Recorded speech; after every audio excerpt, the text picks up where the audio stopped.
Cha, how are you making money, Cha? In a month you go on like a billion of trips, but when you come home you watch movies or go out with your friends. So how are you making money? Yeah, that's an interesting question. You want to teach how I'm making money? Yes. See, basically, I used to work 12 hours a day before, but now I want to take control of my own time, and that is possible only because I've created a revenue stream where I trade automatically through my algo trading system. That helps me to make passive income. So that is why I'm able to sit here, play with you, go on solo trips. That is all possible because of that. Cha, can you teach me too? Yeah, definitely. Why not? I'll teach you, man. Hey, hi, I'm Kribakaran Rajendran. I used to trade from 2008 and I've been working in IT for 10 years. And at the age of 30, I quit my job when I was making around 80,000 rupees per month. And now, being a full-time trader since 2017, I'm making currently approximately 4 to 6 lakhs a month completely through my automated trading systems.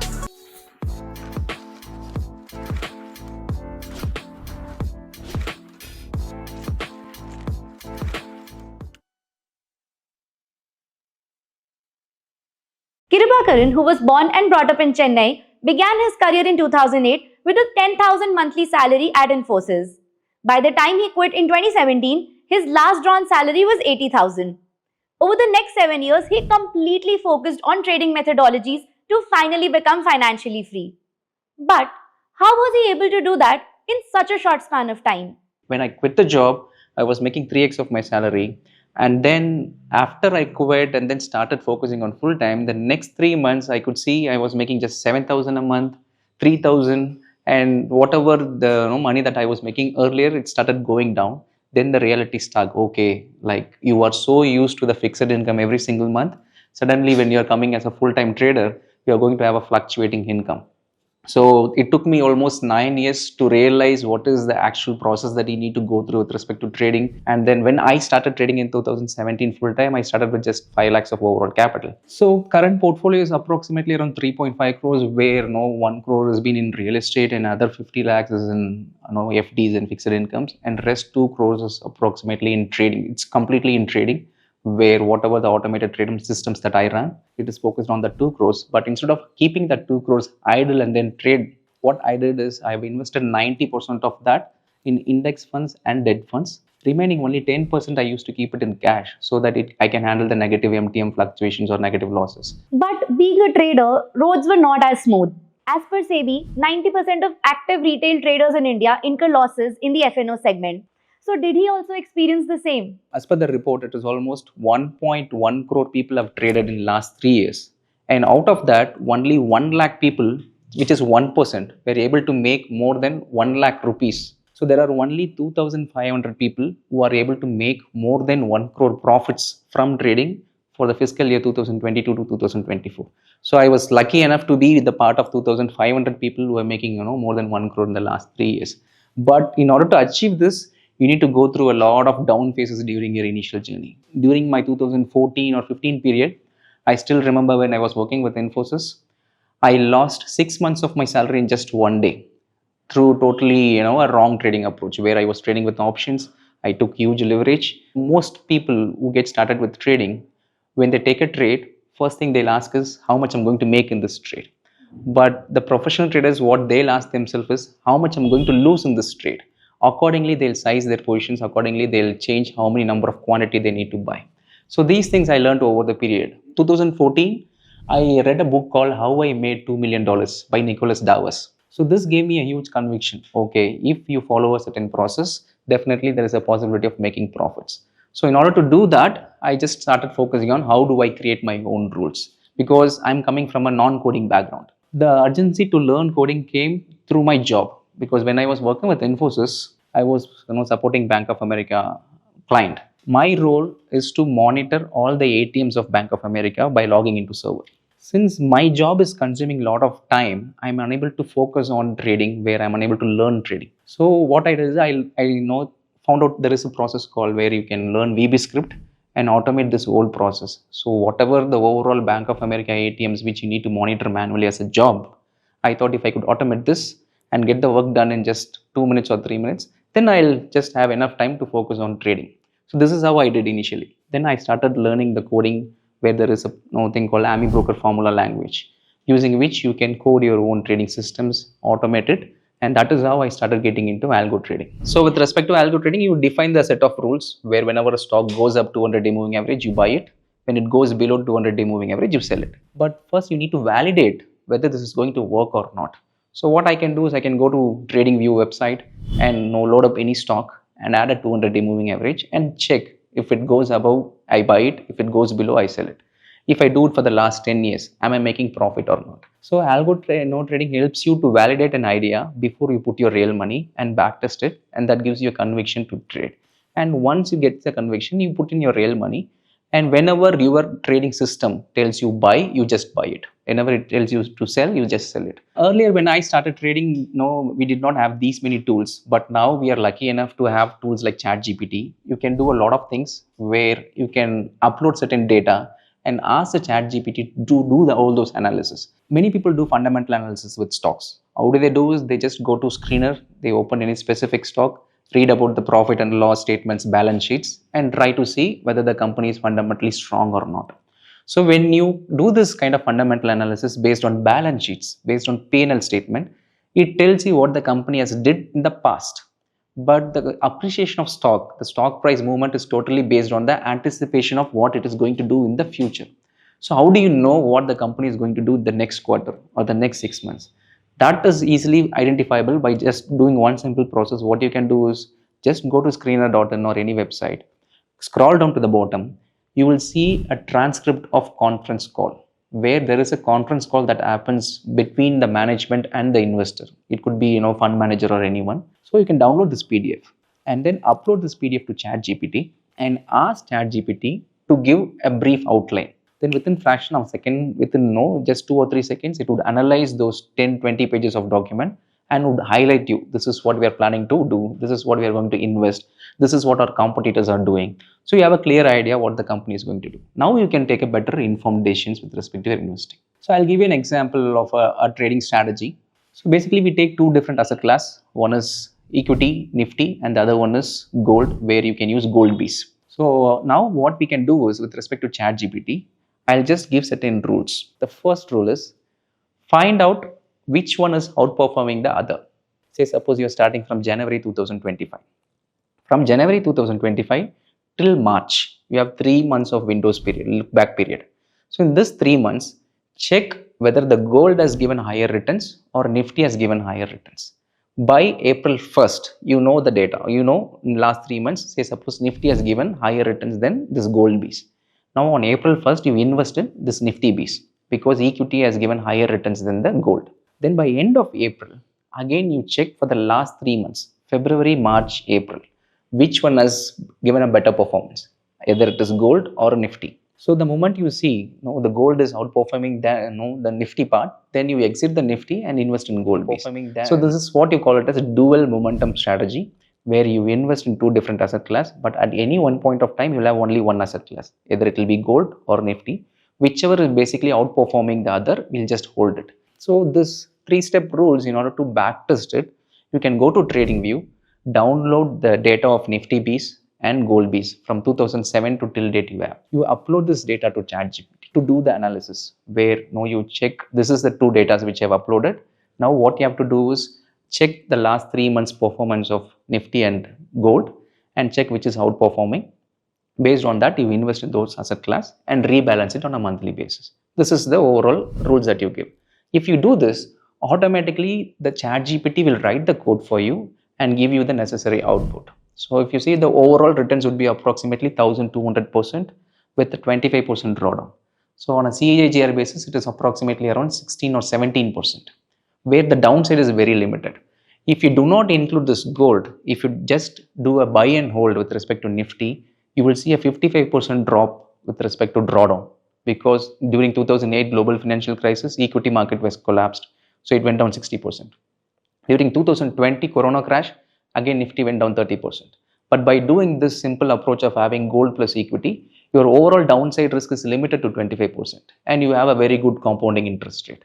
So this is one simple example where using ChatGPT, you can easily do these kind of analysis and take informed decisions. So that's a good start. Simplifying charts, data and conference calls is definitely interesting. But the key thing, which seems very easy but is actually very difficult, is managing emotions. So how does one manage emotions and stay focused over a long period of time in stock market? Handling emotions is a very vital part to be a successful trader, because people start trading after getting into other different professions. It could be an engineer, it could be a doctor, or it could be any other profession. So why do people from other profession who are really doing good, but when it comes to trading they're not able to do it? Because in other profession you have to be right with your job, but when it comes to trading we wanted to replicate the same mindset here. We always wanted to be right. So when the trading goes wrong, when you make loss, people are not able to accept it.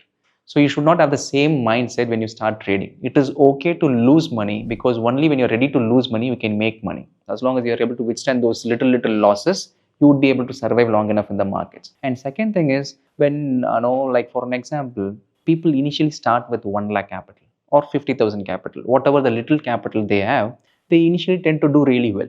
So when you suddenly increase your capital from 1 lakh to say suppose 10 lakh, the kind of fluctuation they see is very difficult. So when you're trading with 1 lakh, your overall loss will be between minus 5,000 to plus 5,000.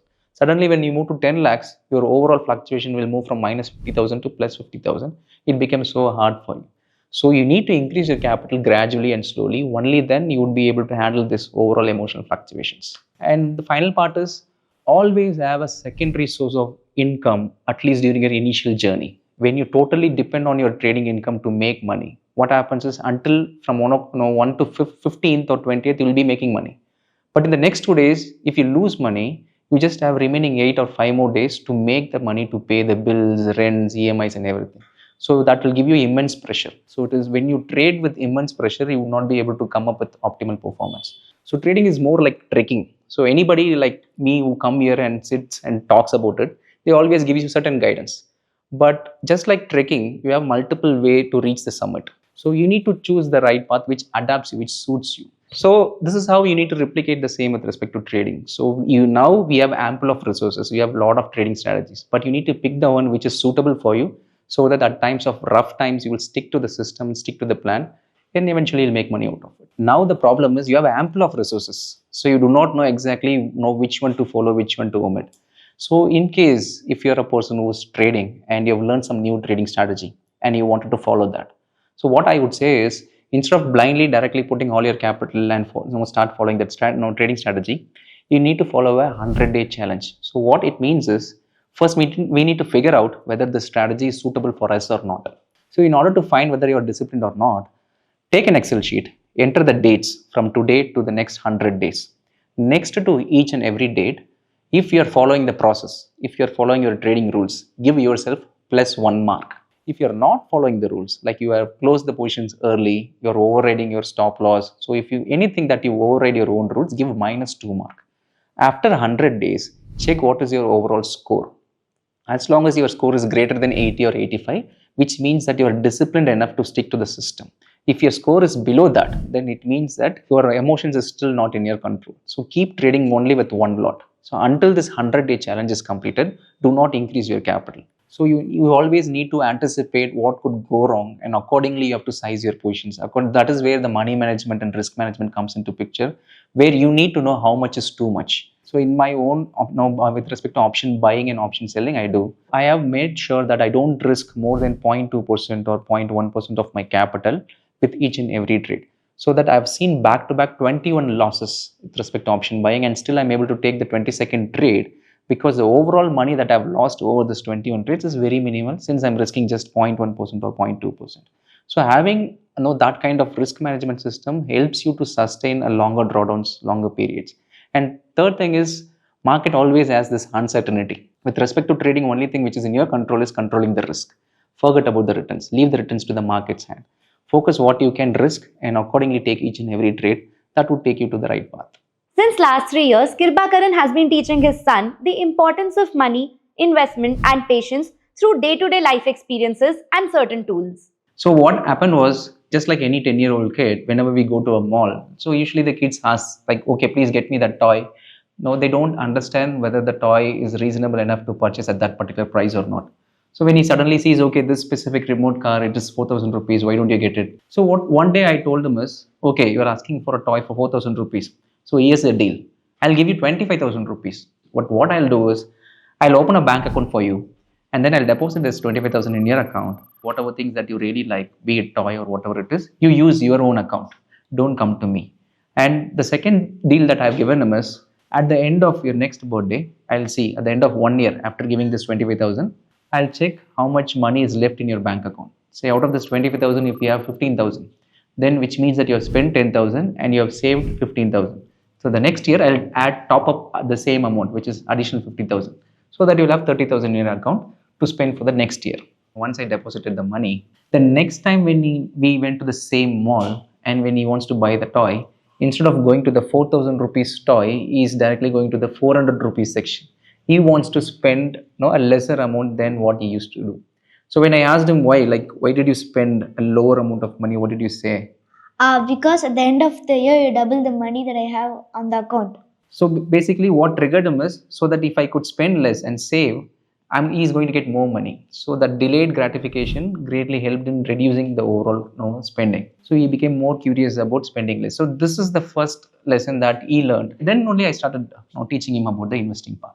So I asked him to pick 10 different companies which he is aware of in the US market. Because there is a thing called Investopedia Simulator, where they give you 1 lakh worth of dollars in virtual portfolio. You can pick some stocks and invest in it. And you can see it how it grows over the period. And he picked those 10 companies. And what I told him is, let us invest 1 lakh virtual money in this. And after 1 year, whatever the value of your portfolio grows, the same amount I'll give you in real time. Say if the value appreciates 50,000, I'll give you 50,000. And after we invested, what happened during the initial period? At the start, it was down. So it won't instantly make a profit. You have to wait patiently. So you understood that during the initial period, he has seen like the portfolio from 1 lakh gone to 75,000. So he knows, okay, like after a year, if it's down 25,000 rupees, he's not going to make any money, but he thought he'll wait. And then one fine day when we opened it up, then when we checked, it was up almost 49%. When it moved up 49%, he was happy. Okay, the longer you hold, there is a high probability that you can make money. So eventually the time came where now I have two options. I can give that same 49,000 rupees in his bank account. I gave him another option, which is like, I'll give you 10 lakhs. So this is going to be 10 lakhs real money. You pick 10 stocks, you can hold it for the next 8 years or 10 years. And this is totally for your own sake, where if you just invest in these 10 companies for a longer period of time, by the time you become 18 years or 20 years at the time of college, this corpus can greatly help you to chase something which you really like. So again, the same question I asked him, what are the 10 companies that you can pick up? I picked Colgate because every day you have to brush your teeth. And you have picked up Bata India, right? Why did you pick up Bata India? I picked up Bata India because almost every single of my friends buy Bata shoes. Now we have learned the importance of spending less, investing more at an early age. So I always say it doesn't matter how big corpus that you're going to invest, but if you start at a very early age, that gives you, a good runway. So the one advice or one takeaway for which to learn is, no matter what, as he rightly said, once you pick up the companies which which you've been using on a day-to-day basis, that gives you a sense of conviction. So which over this 3 years, like you did multiple things, right? Saving your own money and then tried doing the Investopedia demo account and then invested 10 lakhs of real money, right? Yeah. So of all this exercise, what is one thing that you've learned? You have to be patient for the money to come to you. Okay. But I don't have patience. Learned.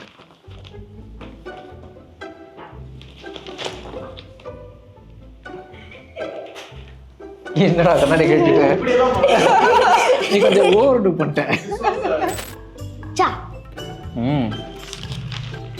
என்ன சா பண்ணுவ நீ நீ காசி சம்பாதிக்க மாற்றமே இருக்கு. அது இங்கிலீஷ்ல சொல்லணும்டா.